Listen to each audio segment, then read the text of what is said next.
The Australian Financial Review. Less than 12 hours after Philip Lowe was told he was going to be the next governor of Australia's central bank, he collapsed. So, Lisa, Phil Lowe's quite a fit and healthy guy. He plays golf with his sons. He likes swimming. He does a bit of cycling as well. But back in 2016, he did have a health scare. And he flew from Sydney to Canada on a flight to go and give a speech. And on that flight, he slept awkwardly and he developed somewhat of a blood clot in his neck, unbeknownst to him. After taking the stage at a banking conference in Canada, Lowe went back to sit down in the audience and fell off his chair. And he was rushed off to hospital, and there they had to do emergency surgery on him. Thankfully, he was okay at the end of it. Back then, Phil Lowe was fighting for his life. Right now, he's fighting for his job. Can you explain to the renters and mortgage holders of Australia why you still deserve to hold your job? We are trying to navigate a narrow path here. We want to get inflation down because it's dangerous. It's corrosive, it hurts people, it damages income inequality, and if it stays high, it leads to higher interest rates and more unemployment. So we want to get inflation down.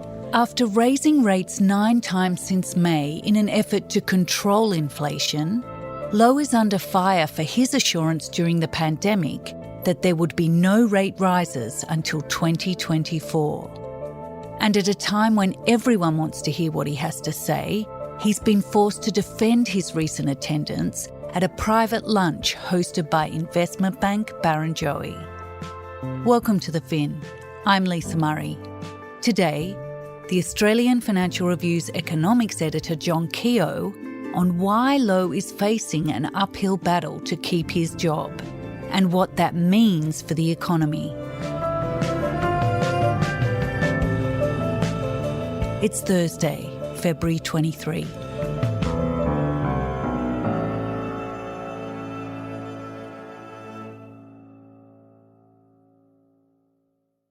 So, John, that was quite a dramatic start to Philip Lowe's governorship. Can you tell us exactly what the central bank governor does and give some background on Lowe and how he came to be in the role? Well, he's a country kid, originally from Wagga, went straight into the RBA from high school, so obviously picked as a very bright person.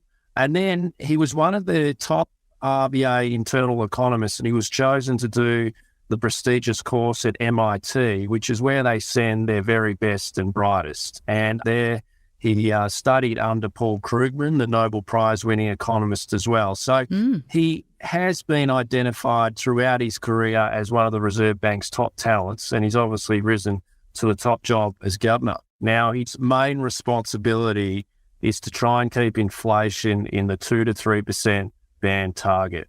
And the central bank has its monetary policy tools to try and achieve this. But he has a number of other jobs, as well as setting interest rates, which is obviously the main monetary policy instrument. The RBA oversees the national payment system between the banks. It provides liquidity into financial markets and bond markets when it's required. He has 1,400 staff under his tutelage as well. So it's a pretty big and all-encompassing role. He's been in it since 2016. He took over from Glenn Stevens, who was a big supporter of Lowe taking on and succeeding him, appointed by the former coalition government. He's well paid for it, $1 million a year, but it's a high-pressure job as well. And he really has been known as one of Australia's top economists when he came into this role. So, John, the Reserve Bank's main job is to keep inflation under control. At the moment, it has its work cut out for it. Prices have been rising across the globe, and in Australia, inflation has jumped to 7.8%. That's the highest level in over 30 years. So tell us what's behind the current inflation problem and explain how the RBA uses rates to influence the economy. So the inflation problem's been caused by a number of things. The war in Ukraine has obviously pushed up energy prices, and that comes on top of a lot of other supply-side disruptions during the pandemic. China was closed down, so goods that would have flowed into the global economy stopped. Shipping costs went through the roof because there were disruptions. And in some countries, there were labour shortages too, like the US and the UK, because people were off sick or weren't going back to work. And that led to a shortage of workers and pressure on wages, upward pressure, which contributes to inflation. But really, the other big thing that is less talked about by politicians is that we had a massive fiscal stimulus. And with the benefit of hindsight, we actually stimulated way too much. In Australia, we had more than $300 billion from the federal government. And if you include the states, it was nearly $500 billion combined. And so that's a hell of a lot of money washing through the economy. It's collided all that money against a constrained supply side of the economy. And so what happens if you get excess demand, people with lots of money in their bank accounts, about $300 billion of excess savings, that collides against constrained supply, prices go up and you get inflation. So what does the RBA do about this? Well, the main tool it uses is the overnight cash rate, and that basically flows through to mortgage rates in the home loan market. Now, the RBA has been jacking that up pretty significantly, 9 times from near zero to 3.35%, and it looks like it's going to go a couple more times up at least. Now, the key objective of this is to get people to spend less and slow down their spending. So when people have to pay more on their mortgages, they have less money left over to spend on other parts of the economy as well. About 1 in 3 Australian households have a mortgage with debt outstanding. Another 1 in 3 are renters, and about another 1 in 3 own their house outright.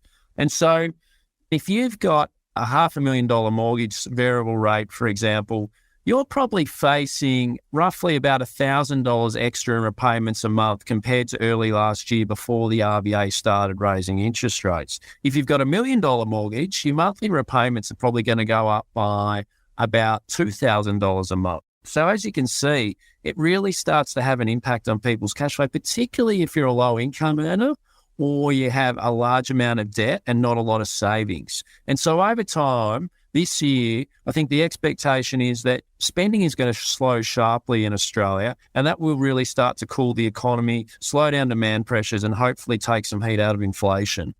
And John, how do we compare internationally?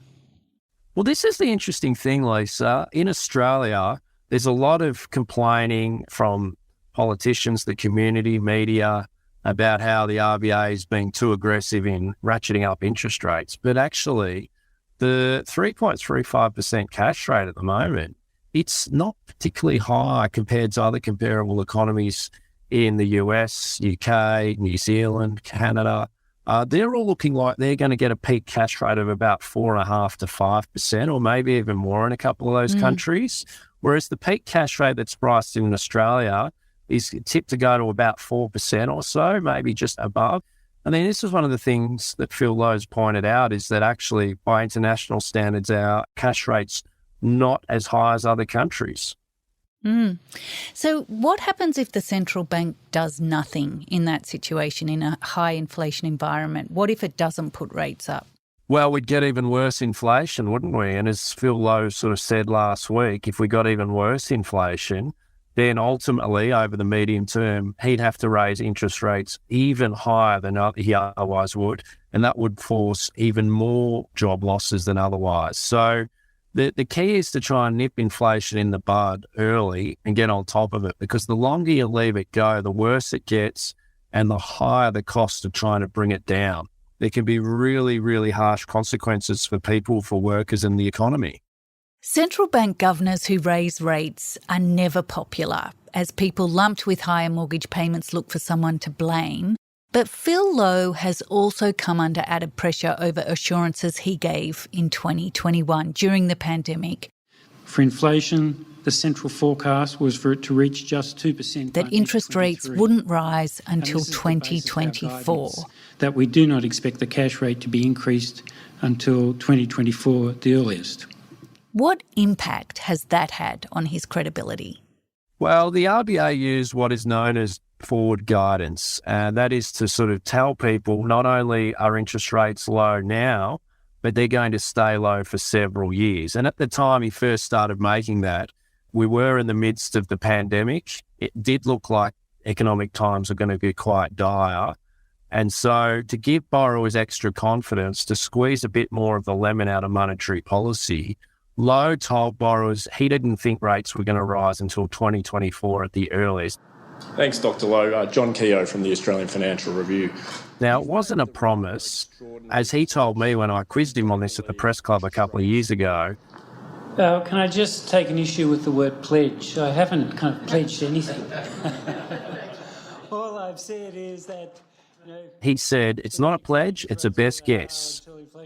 But regrettably, from how it was communicated by the RBA and then how it was recommunicated by the media, and everyone pretty much thought it was somewhat of a promise or pledge or very, very good guidance from the RBA that they weren't going to raise rates for some time. And even if you didn't think he was going to raise rates until 2024, you might have thought, well, he may do it in 2023. I don't think anyone back then was really thinking he'd be raising rates 9 times through 2022 and early 2023. And obviously, Phil Lowe is now coming in under intense media and community criticism and scrutiny for it.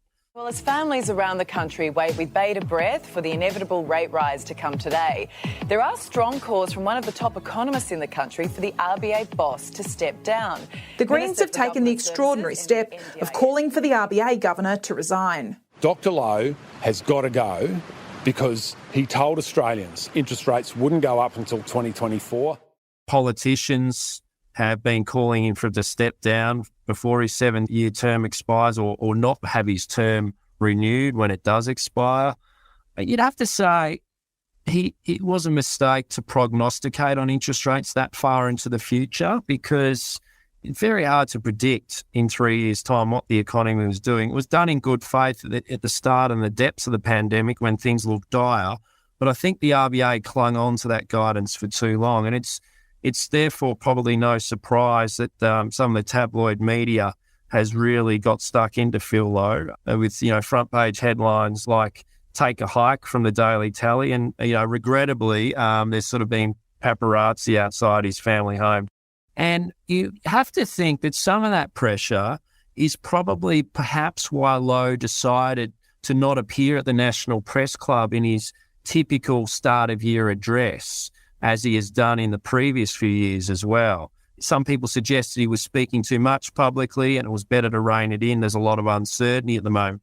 Instead, unfortunately, what happened, he opted to meet with clients of investment bank Barrenjoey at a private lunch in the week before he actually spoke publicly at Parliament. And it was that decision that really did turn some heads in the market. It's all working? All good. All right. I spoke to Jonathan Shapiro. We're just going to kind of revisit the whole Barrenjoey story and then the context of it all. He and Joe Aston broke the story about Lowe's attendance at the lunch, and Jonathan's view was similar to mine. The problem for Lowe was the timing of the lunch, not the fact that he went to lunch itself. Good to go? Cool. Okay. Johnny, if I could ask you to start with, how did you actually hear about the lunch without revealing any sources? Well, John, so 3 times a year, a few of us reporters that cover the RBA in Sydney go to a lockup where we get given the copy of the Statement of Monetary Policy in advance. So we've got an hour and a half to read it, and it's all very strict and formal. It's quite a process. We hand in our phones, we get the copy, we write it out, and then at 11:30 when the embargo lifts, we get our phones back, get access to the internet, and we publish our stories. And I was just coming out of that Reserve Bank lockup and standing in Martin Place when I got a call from a fund manager who asked me if I'd heard about this Barrenjoey lunch that happened the day before. Phil Lowe spoke, and the talk was that he'd said something extremely hawkish and the market had moved. So we put it to the Reserve Bank, and they came back fairly promptly at about 1 p.m. to confirm that he had attended a lunch at Barrenjoey, but that he hadn't said anything that wasn't in the statement. But it was quite apparent that even though these lunches are fairly commonplace and these meetings with market participants happen all the time, that this particular one seemed to have gotten a few people in the market offside to the point where they contacted the media. There were enough people in the market that didn't like to hear that the governor was out there telling big traders in the market to attend, and those big traders more likely than anybody else to move the market, and they were in attendance. So for that reason, the lunch was quite controversial. Johnny, what was the significance of Lowe attending the lunch, particularly around the timing around it and the optics and the bank's credibility? I think the Reserve Bank is raising interest rates rapidly. They've got an inflation problem they have to fight, and what they're doing is not popular.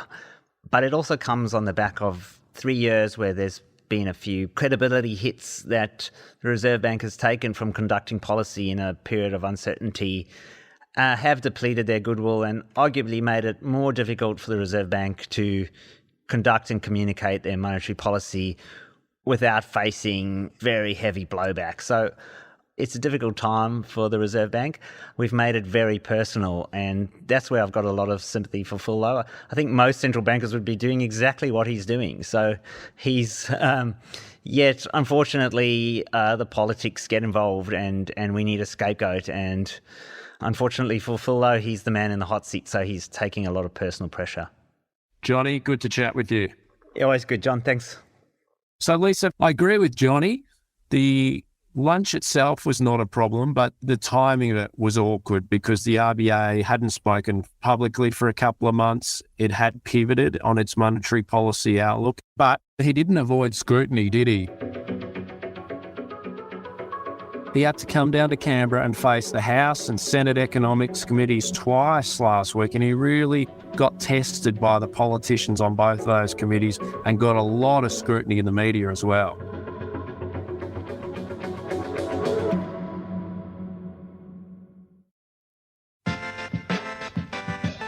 Hi, I'm Tony Boyd, Chanticleer columnist at the Australian Financial Review. And I'm James Thompson, the other Chanticleer columnist at the Australian Financial Review. Chanticleer is Australia's most prestigious business column, spanning 50 years of going behind the headlines. We spend our week talking to the CEOs, investors, deal makers and policymakers. And on this podcast, we'll break down the big stories of the week. Every Friday, we'll take you behind the doors of corporate Australia and give you the unvarnished analysis. Get it for free or wherever you get your podcasts.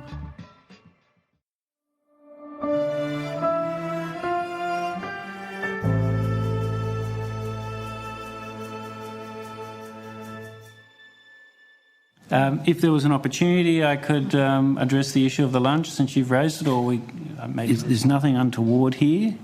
It's appropriate. I can't live in a bubble. I need to talk to people. If I'd had my time again, I'd do things differently, but we have changed our policy now. John, last week, as you mentioned, Philip Lowe was grilled by senators and MPs about the central bank's performance and about his leadership. How did he go? I actually think Phil Lowe, the consensus, and I'd agree with it, was that he performed very well.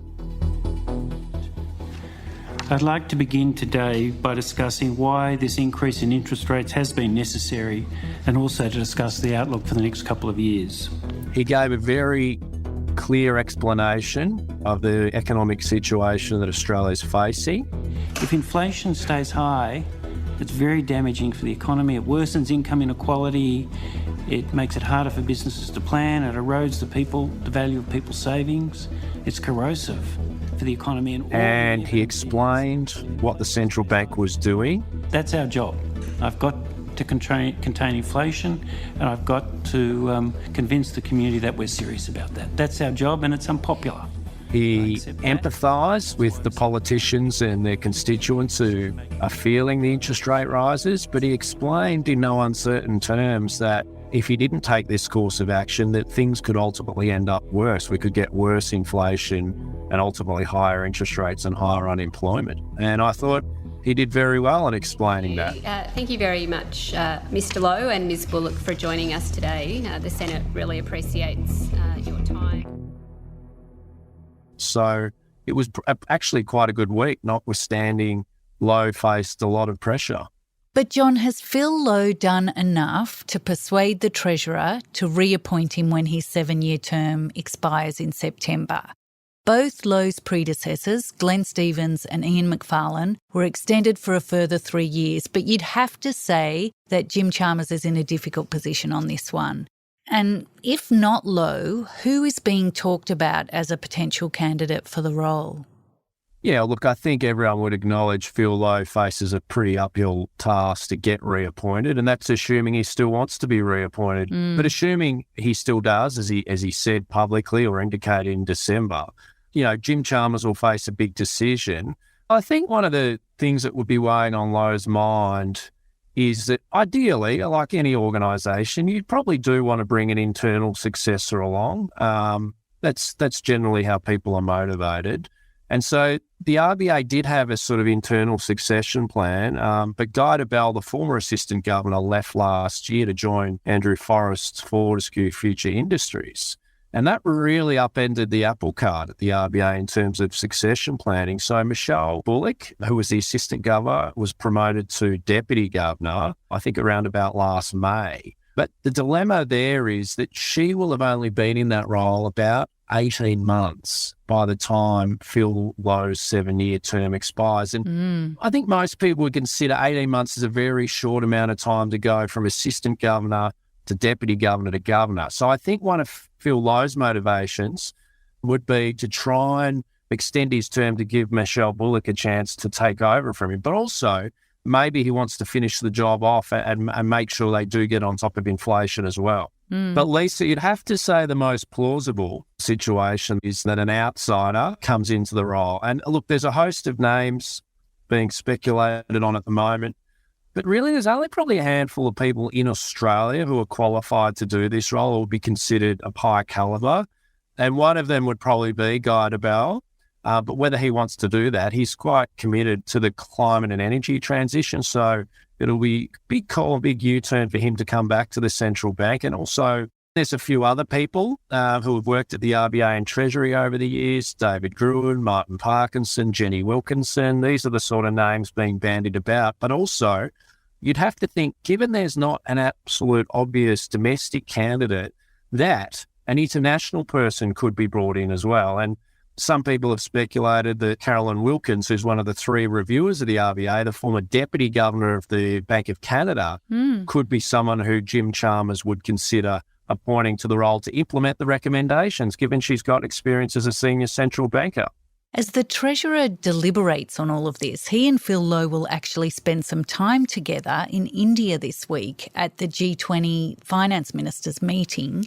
And as part of his decision, Chalmers will no doubt consider the review of the RBA that's currently underway and actually reports back to the government at the end of next month. Can you tell us about that review and why Chalmers set it up? Well, the review was actually pledged by Chalmers in opposition, and it was to deal with a very different issue to what we're contending with now. But the RBA hadn't had a review undertaken into it since it gained formal independence from the government in the early 1990s. And so there was a bit of a feeling it was probably time to have a review, as other central banks around the world have had as well. And look, I think one of the key recommendations is going to be around the board structure and also who's appointed to the board. And there's really 2 options around the board. There's a more sort of plain vanilla option of having a more formal selection criteria, almost a skills matrix about who goes onto the board, because Australia's central bank board's unusual by international standards. We have 9 members, but most of them are just part-time people. They're not full-time economists on the board like other central banks. And so some people believe we need more expertise, economic expertise on the Reserve Bank board to really challenge the governor and the deputy governor to have that sort of real intellectual prowess. Or the other more radical proposition that the review is comprehending is to actually have a separate new board at the RBA that specialises in monetary policy, and they potentially could be full-time members like banks overseas, we're not sure, and then have a separate governance board that oversees human resources, IT, technology, risk management that you traditionally do with a board at a company or a public service department. But there's another school of thought, and this is sort of held by Phil Lowe, and I think Glenn Stevens has publicly articulated this over the years, that it's good having business people on the board because they're experienced in making decisions under uncertainty.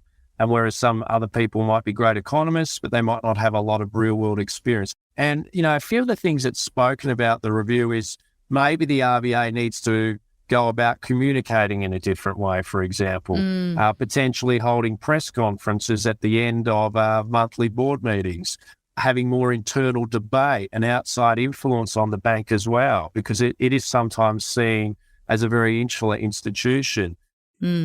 Now, we've talked about what the central bank is doing to keep the economy on track, but what should the government be doing to help control inflation? What's your view of the economic outlook?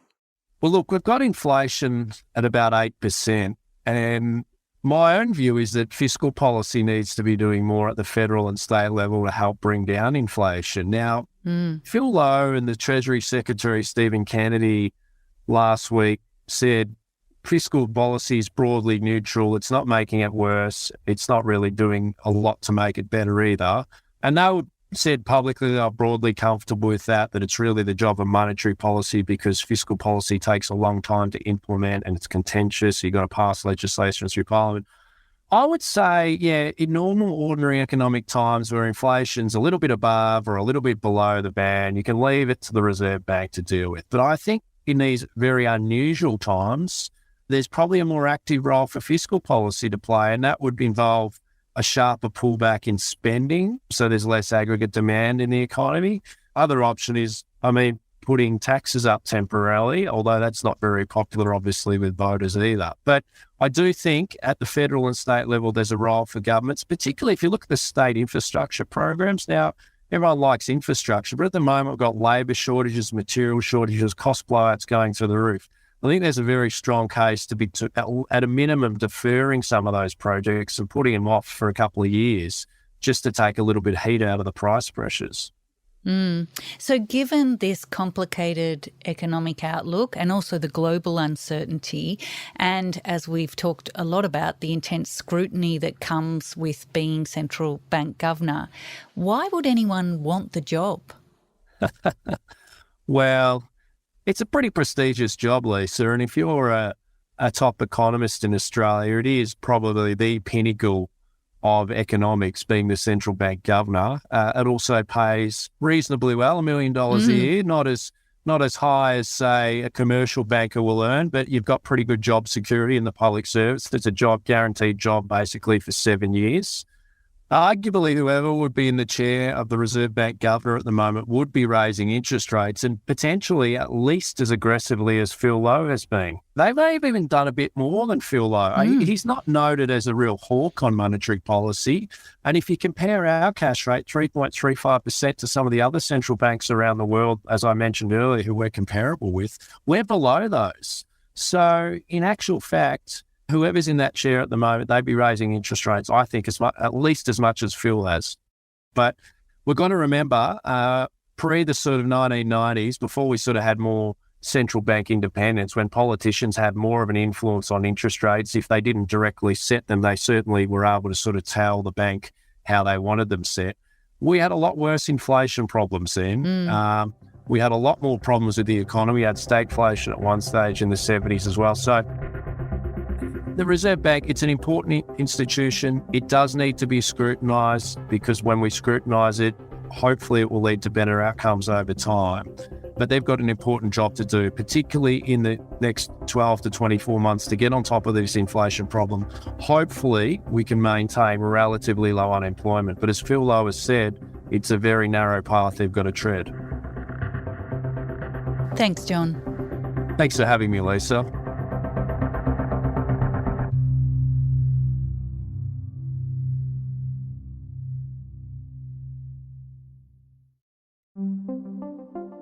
What if we could solve climate change by just sucking the carbon out of the air?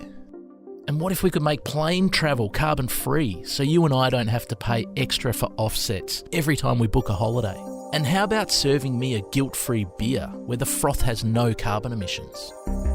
What if I told you people are already working on ways to do all of those things and much more? We're living through an industrial revolution, and Season 2 of Tech Zero will take you to the front line of it. Follow Tech Zero wherever you get your podcasts.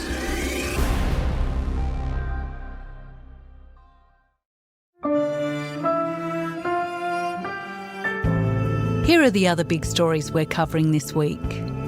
Wages growth accelerated to its fastest rate in a decade at the end of last year, but people's pay packets aren't growing as fast as the Reserve Bank forecasts. That could take some of the pressure off the central bank to increase rates aggressively to control inflation. The wages report came as the Reserve Bank of New Zealand lifted its benchmark cash rate to a 14-year high of 4.75% on Wednesday, and signalled there were further increases to come. And oil and gas producer Santos has lifted its final dividend by almost 80% after its net profit more than tripled to over $3 billion last year thanks to surging commodity prices. The result is the latest in a string of big profit results for oil and gas companies globally after Russia's invasion of Ukraine triggered an energy crisis that pushed up prices. Thank you for listening to The Fin. I'm Lisa Murray with John Kehoe reporting today. The Fin is produced by Alex Gow and Lap Fan. Fiona Buffini is the executive producer. Our theme is by Alex Gow. If you like the show and want to hear more, follow us wherever you get your podcasts and do consider rating and reviewing us as it helps others find us.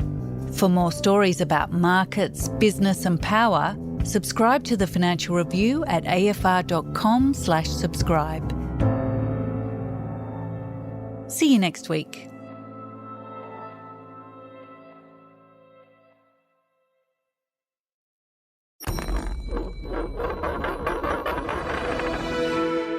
The Australian Financial Review.